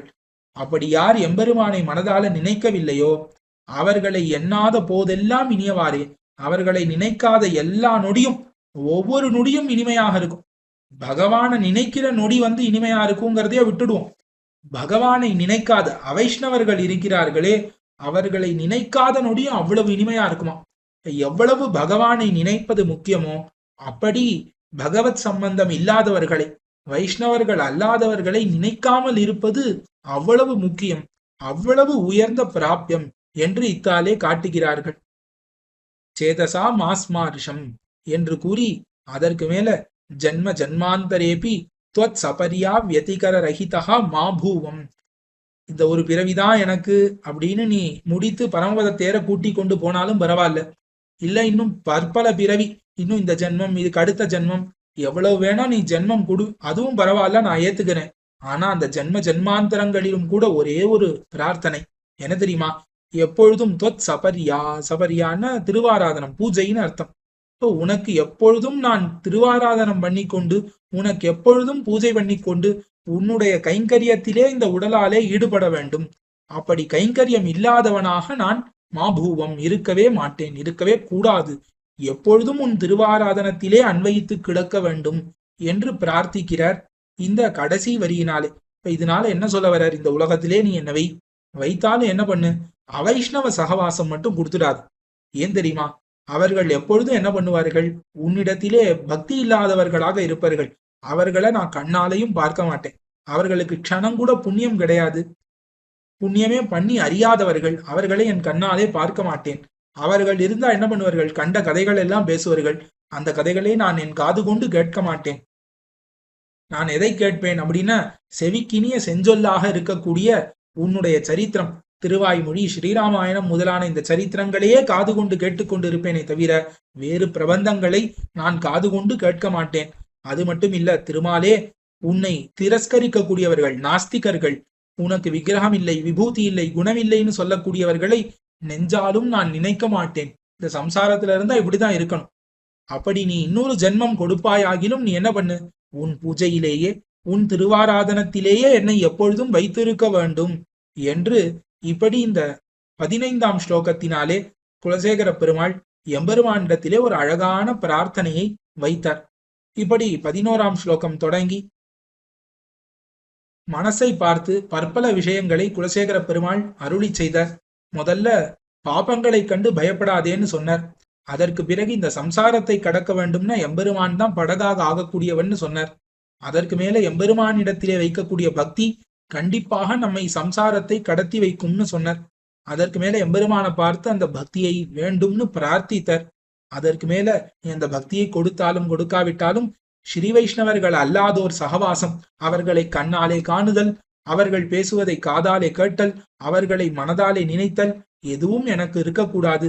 உன்னுடைய சரித்திரத்தை காதாலே கேட்க வேண்டும், உன்னுடைய அடியவர்களை கண்ணாலே பார்க்க வேண்டும். ஈட்டம் கண்டிடக்கூடுமேன்னு சொன்ன மாதிரி கண் பயனாக அடியவர்களை பார்க்க வேண்டும். இப்படி நான் ஜென்ம ஜென்மாந்திரங்களிலும் உனக்கு அடியவனாக, உனக்கு தொண்டு புரியவனாக, உனக்கு திருவாராதனம் பண்ணக்கூடியவனாகவே நான் இருக்க வேண்டும் என்று இப்படி பிரார்த்தித்தார். 15வது ஸ்லோகத்தினே மேலுள்ள ஸ்லோகங்களை தொடர்ந்து அனுபவிக்க இருக்கிறோம். உபன்யாசங்களிலே ஏதோ ஒரு குத்தம் குறை இருப்பின் அதை க்ஷமிக்க பிரார்த்தித்து அமைகிறேன். ஆழ்வார் திருவடிகளே சரணம், எம்பெருமானார் திருவடிகளே சரணம், ஜீயர் திருவடிகளே சரணம். பற்பமெனத்திகள் பைங்கழலும் தன் பல்லவமே விரலும், பற்பமென திகழ் பைங்கழலும் தன் பல்லவமே விரலும், பாவனமாகிய பைந்துவராடை பதிந்த மருங்கழகோ, பாவனமாகிய பைந்துவராடை பதிந்த மருங்கழகோ, முப்புரி நூலோடு முன்கையில் ஏந்திய முக்கோல் தன்னழகும், எப்பொழுதும் யதிராசன் வடிவழகு என் இதயத்துள்ளதால், இல்லை எனக்கெதிர், இல்லை எனக்கெதிர், இல்லை எனக்கெதிரே, இல்லை எனக்கெதிர், இல்லை எனக்கெதிர், இல்லை எனக்கெதிரே, இல்லை எனக்கெதிரே, இல்லை எனக்கெதிரே, இல்லை எனக்கெதிரே.